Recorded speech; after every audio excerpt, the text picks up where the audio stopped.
Dhaka metropolitan পুলিশের সাবেক commissioner Asaduzzaman মিয়াকে গ্রেপ্তার করেছে র্যাব। গ্রেপ্তারের বিষয়টি নিশ্চিত করেছেন র্যাবের আইন ও গণমাধ্যম শাখার পরিচালক লেফটেন্যান্ট কর্নেল মুনিম ফেরদৌস। তিনি জানান, বুধবার রাত 11:30টার দিকে রাজধানীর মহাখালী ফ্লাইওভার এলাকা থেকে তাকে গ্রেপ্তার করা হয়। লেফটেন্যান্ট কর্নেল মুনিম ফেরদৌস বলেন, রাজধানীর খিলগাঁও থানায় দায়ের করা একটি মামলায় তাকে গ্রেপ্তার করা হয়েছে। তার বিরুদ্ধে আইনানুগ পরবর্তী পদক্ষেপ প্রক্রিয়াধীন। প্রসঙ্গত 2015 সালে খিলগাঁও থানা ছাত্রদলের সাবেক সাধারণ সম্পাদক নুরুজ্জামান জনিকে হেফাজতে ক্রসফায়ারের নামে হত্যার অভিযোগে ডিএমপির তৎকালীন পুলিশ কমিশনার আসাদুজ্জামান মিয়া সহ সাবেক ও বর্তমান 13 পুলিশ কর্মকর্তাকে আসামি করে মামলা করা হয়। গত 3 সেপ্টেম্বর ডিএমপির খিলগাঁও থানায় এ মামলা দায়ের করা হয়। জনির বাবা ইয়াকুব আলী এ মামলা দায়ের করেন।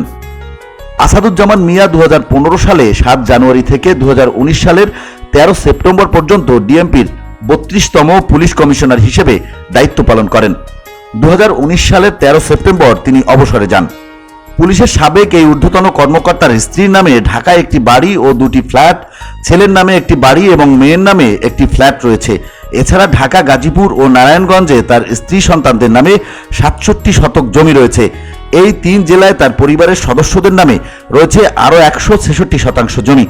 রাজধানীর বসুন্ধরা আবাসিক এলাকার এল ব্লকের লেন এ 166 এবং 167 নম্বরে 10 কাঠার জমির উপর সাবেক পুলিশ কর্মকর্তা আসাদুজ্জামান মিয়ার স্ত্রী আফরোজা জামানের মালিকানায় 6 তলা একটি বাড়ি রয়েছে। ইস্কাটনেও আসাদুজ্জামান মিয়ার স্ত্রীর নামে একটি ফ্ল্যাট রয়েছে। আরও একটি ফ্ল্যাট রয়েছে ধানমন্ডিতে। বাইরে সিদ্ধেশ্বরীতে আসাদুজ্জামানের মেয়ের নামে একটি ফ্ল্যাট রয়েছে। গাজীপুরের কালীগঞ্জের চাঁদখোলা মৌজায় 2017 থেকে 2019 সালের মধ্যে সর্বমোট 106 শতক জমি কেনা হয়েছে আসাদুজ্জামানের স্ত্রী আফরোজা জামানের নামে। এছাড়া আসাদুজ্জামানের পরিবারের সদস্যদের নামে রাজধানীর আফতাবনগরে 21 কাঠা জমি রয়েছে। নিকুঞ্জ 1-এ আসাদুজ্জামানের ছোট ছেলের নামেও একটি বাড়ি রয়েছে।